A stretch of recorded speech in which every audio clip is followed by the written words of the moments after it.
नमस्कार। मैं doctor Bela Mathur, associate professor drawing and painting, government college Bundi. आज मैं आपको नव प्रभाववाद के बारे में बताऊंगी। जैसा कि हमने प्रभाववाद में देखा है कि प्रभाववाद को हम एक प्रयोगवाद भी कह सकते हैं। नए नए उसमें प्रभाव थे, चित्रकारों ने विषय को भी गौण करके चित्र बनाए। इसमें हमें माने, मोने, देगार, रेनॉय, लॉथरेक, इनके बारे में भी हमने पढ़ा, समझा। अब हम प्रभाववाद के आगे नव प्रभाववाद के बारे में जानेंगे, क्योंकि प्रभाववाद ने विषय को तो गौण किया है और चित्र में, लेकिन जो इसका बाह्य प्रभाव है, विषय का प्रभाव है, वो भी प्रभाववाद में स्पष्ट रूप से उन्होंने विषय को अपने चित्रों में महत्व दिया है। प्रभाववाद यथार्थवाद से कुछ अलग नहीं रहा, क्योंकि विषय तो उन्होंने भी लिए हैं। ऐसे में प्रकाश और वातावरण का जो प्रभाव है, प्रभाववादियों ने उसको अपने चित्रों में अलग किया है कि किस तरह से उन्होंने आर्टिफिशियल प्रकाश और जो भी वातावरण के जो बदलते हुए प्रभाव थे, उसको इन्होंने अपने चित्रों में स्पष्ट किया है।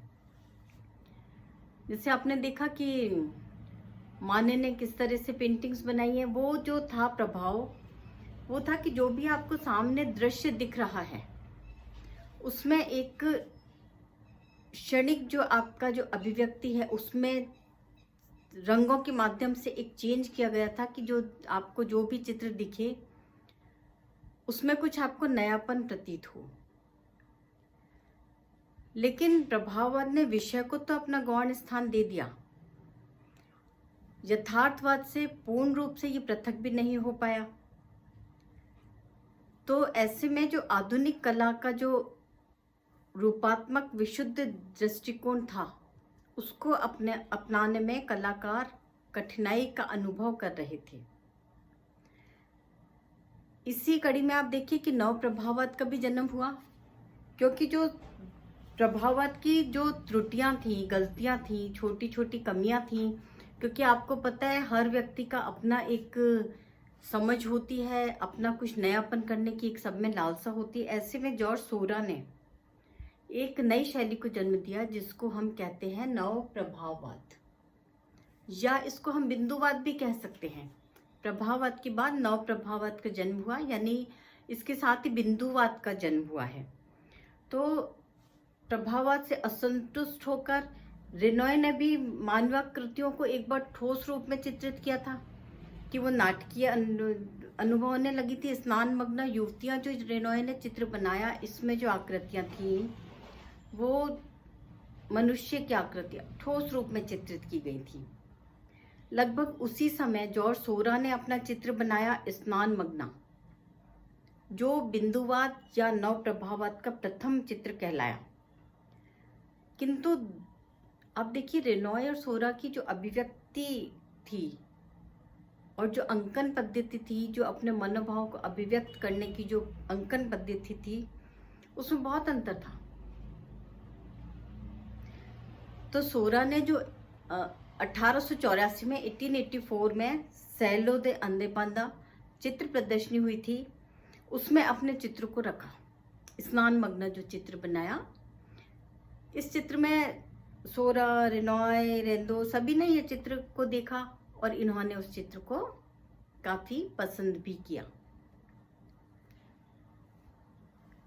सोसिएट द अंदेपांदा की जो प्रस्थापना राष्ट्रीय कला संस्था से जो अस्वीकृत जो चित्र होते थे और जो नव कलाकार थे, जो नव विचारों के जो कलाकार थे, उनको प्रोत्साहित करने के उद्देश्य से सोरा, रेंदो, सिन्याक सभी ने, कलाकारों ने इसकी स्थापना की थी। जैसा कि मैंने आपको बताया कि नव कलाकार, जो नव प्रभाववाद के कलाकार हैं, इसको बिंदुवाद भी कह सकते हैं, क्योंकि ये चित्र एक तरह से एक सिमेट्री में एक पास पास धब्बे लगाकर बनाए गए थे। जो भी कलर था उसके धब्बे लगाकर चित्र बनाए गए थे और दूर से देखने पर ये चित्र एक यंत्रनुमा प्रतीत होते थे। यानी एक बार नव प्रभाववादी चित्रकारों की एक प्रदर्शनी हुई। तो प्रदर्शनी में टिकट खरीदने से पहले एक महिला ने जो प्रदर्शनी हॉल था उसके अंदर झांक कर देखा।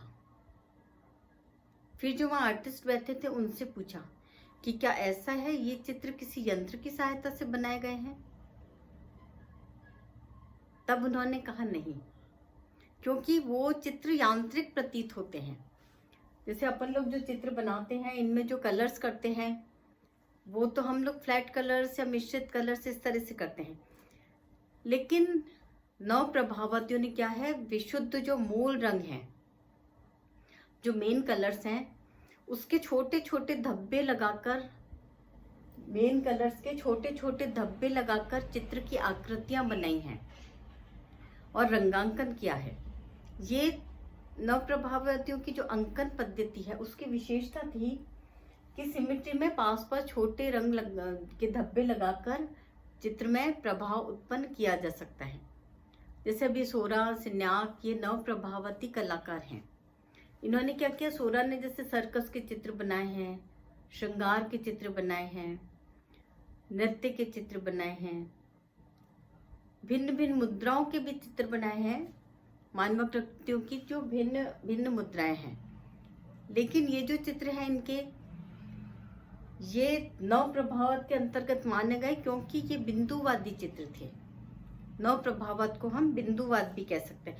लेकिन नव प्रभाववादियों ने जो धब्बे लगाए हैं, जो बिंदु बनाए हैं, वो एक नियंत्रण पूर्वक बनाए गए हैं। ऐसे नहीं है कि एक धब्बा यहाँ लगा दिया है, कि यहाँ बाकायदा वो सिमेट्री में नियंत्रण पूर्वक धब्बे लगाकर वो चित्र बनाए गए हैं, जिससे कि वो चित्र बहुत ही सुंदर लगते हैं। जैसे प्रभाववादी चित्रकारों ने तो क्या किया था, एक जो तूली का संचालन था चित्र में, यानी जो ब्रशेस के जो स्ट्रोक्स थे उसको महत्व दिया था। तूली का संचालन उनका मुक्त था, जैसा उनके मन में आया वैसा उन्होंने चित्रित किया। उन्मुक्त रूप से उन्होंने चित्रकला को या किसी भी चित्र को बनाया। स्वच्छंद था उनका जो मानसिक जो अभिव्यक्त करने का तरीका था, अपने मस्तिष्क में जो भी विचार आए वो स्वच्छंद था, उन्मुक्त था, और उन्होंने मुक्त तूली का संचालन किया। जबकि बिंदुवादियों ने नियंत्रण पूर्वक पूरे चित्र पट पर धब्बे लगाए हैं, नियंत्रण पूर्वक धब्बे लगाए हैं। ऐसे में उनके चित्र यांत्रिक रूप से प्रतीत होते हैं। सोरा हल्के और गहरे रंगों की जो उचित छटाओं का प्रयोग करते थे। अब वो जो रंग संचालन था, तूली का संचालन था, धब्बों की सहायता से चित्र बने, उसमें भी हल्के और गहरे रंगों का प्रयोग करते थे। प्रयोग द्वारा बाह्य रेखाओं के जो सरलीकरण आकृतियां होती थी, जो चित्र की बाह्य आकृति होती थी, उसको स्पष्ट और ज्यामितीय रूप देकर दिखाने का ही प्रयत्न करते थे। और जो आकृति होती थी उसको वातावरण से पृथक कर लेते थे, सिर्फ और सिर्फ बिंदुओं की सहायता से। आकृतियों को स्पष्टता मिल जाती थी इससे। और सोरा के चित्र बहुत मतलब एक प्रसंगनिष्ठ चित्र थे, वो ऐसे नहीं थे, उसमें चित्रों में जो भी उसका जो उनके विचार थे वो स्पष्ट रूप से दिखते थे। संक्षेप में हम कह सकते हैं कि जैसे प्रभाववाद में प्रकाश और वातावरण के जो चंचल तत्व थे उसका आभास है, जबकि नव प्रभाववाद में वस्तुओं के जो सरलीकृत ठोस आकार हैं और जो जीवन के जो प्रसंग हैं उसका एक परिणाम कारक दर्शन नव प्रभाववादियों के चित्रों में हमें देखने को मिलता है। सोरा का जो संयोजन था वो एक विचारपूर्ण संयोजन था। जैसे हम जो भी देखते हैं एक विचार जो हमारे मन में आता है। प्रभाववादियों ने तो क्या किया था, जो भी प्रकृति में देखा प्रकृति से इन्होंने विषय को लिए थे और बाद में विषय को गौण कर दिया था। लेकिन इनके जो विचार थे, सोरा के विचार, ये संयोजन करके चित्र विषय के प्रतिपादन करने में कोई त्रुटि नहीं करते थे। चित्र संयोजन इन्होंने बहुत सुंदर बनाए हैं। 1884 में जो सेलो दी अंधेपंद की जो प्रदर्शनी हुई थी उसमें जो सोरा का परिचय हुआ था वो पॉल सिन्याक से हुआ था। देखिए, बिंदुवाद जो नव प्रभाववाद है उसके दो ही आर्टिस्ट हैं, एक तो जॉर्ज सोरा और सिन्याक। सोरा और सिन्याक का इनका परिचय हुआ था 1884 में सैलोदी आंदेपांदा प्रदर्शनी में। इनका दोनों का परिचय हुआ। दोनों के विचार जो थे आपस में एक दूसरे से मिलते थे। तब जब दोनों ने मिलकर अपने ध्येय की प्राप्ति के लिए चित्र बनाना प्रारंभ किया, अपरिमित परिश्रम किए, क्योंकि जैसा मैंने आपको पहले बताया कि कोई भी जब नया वाद आता है या चित्र में या संगीत में किसी भी तरह से कोई बदलाव आता है तो उसके लिए हमें प्रारंभ में बहुत परिश्रम करना पड़ता है, तभी एक समय बाद दुनिया या प्रकृति उस चीज को स्वीकार करती है। ऐसे में इन्होंने बहुत परिश्रम किए और नव प्रभाववाद को सामर्थ्यवान बनाया। अब ये दोनों नव प्रभाववाद के चित्र फिर इनको 1889 में एक सिन्याक की पुस्तक आई थी, ओजेन देलाक्रा ओनियो इम्प्रेशनिज्म। ओजेन देलाक्रा ओनियो इम्प्रेशनिज्म, ये नव प्रभाववाद के सिद्धांतों का विस्तृत विवेचन इसमें प्रस्तुत है। 1889 में सिन्याक की पुस्तक ओजेन देलाक्रा ओनियो इम्प्रेशनिज्म में नव प्रभाववाद के सिद्धांतों का विस्तृत विवरण है। चित्रकार ने रंगों के क्रम और अनुपात के अनुसार, चित्रकार को रंगों के क्रम और अनुपात के अनुसार सूक्ष्म निर्णय लेना चाहिए, क्योंकि ये जो बिंदुवाद है उसमें एक सूक्ष्मता थी। वर्ण क्रम की जो सुसंगत चित्र रचना है वो इन्होंने किया। इनका कहना है कि जैसे संगीतकार होता है वो संगीत को महत्व देता है, ऐसे ही नव प्रभाववादियों ने क्या किया है, वर्ण क्रम की जो सुसंगत एक रचना है उसको अपने चित्रों में परिभाषित किया है, बताया है। इसके साथ ही इन्होंने रंगों और भावनाओं को, रंगों के माध्यम से चित्र आकृति और भावनाओं को दर्शाया है।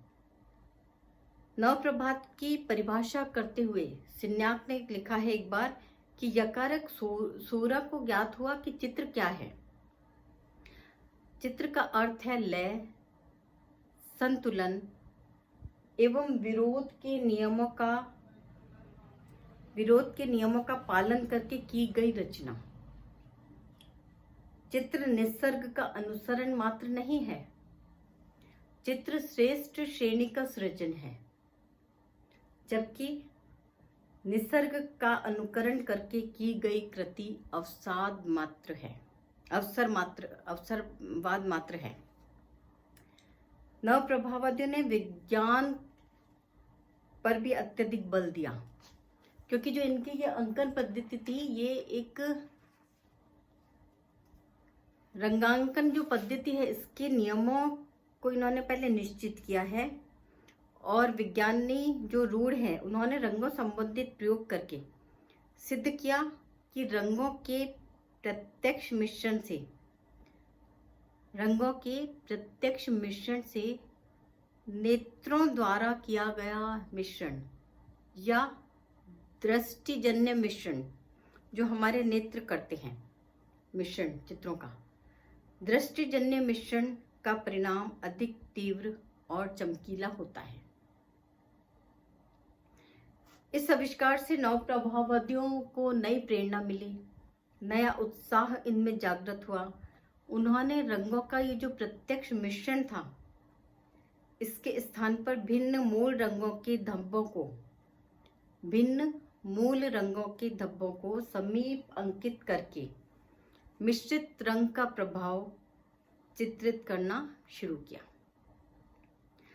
सूरा का वैज्ञानिक हल पर इतना विश्वास था कि वे सोचते थे कि जो मानवीय भावनाओं को भी विश्लेषण करके गणितीय सूत्रों से बांधा जा सकता है। मानवीय भावनाओं को भी विश्लेषण करके गणितीय सूत्रों से बांधा जा सकता है, ऐसा वो सोचते थे। अब देखिए, कई बार बहुत आलोचना भी होती है चित्रों की, जैसे गोगवा ने सूरा का जो उपहास किया तो इन्होंने इनके चित्रों को देख के कहा कि छोटा हरा रसायन विशारद। और इनकी जो अंकन पद्धति है उसको उपहास करके रिक्की पॉइंट कहा। लेकिन चित्रकला में इन्होंने छटा, रंग, रेखा इसको बहुत महत्व दिया है और निश्चय ही बिंदुवाद आधुनिक चित्रकला में बहुत ही महत्व रखता है। धन्यवाद।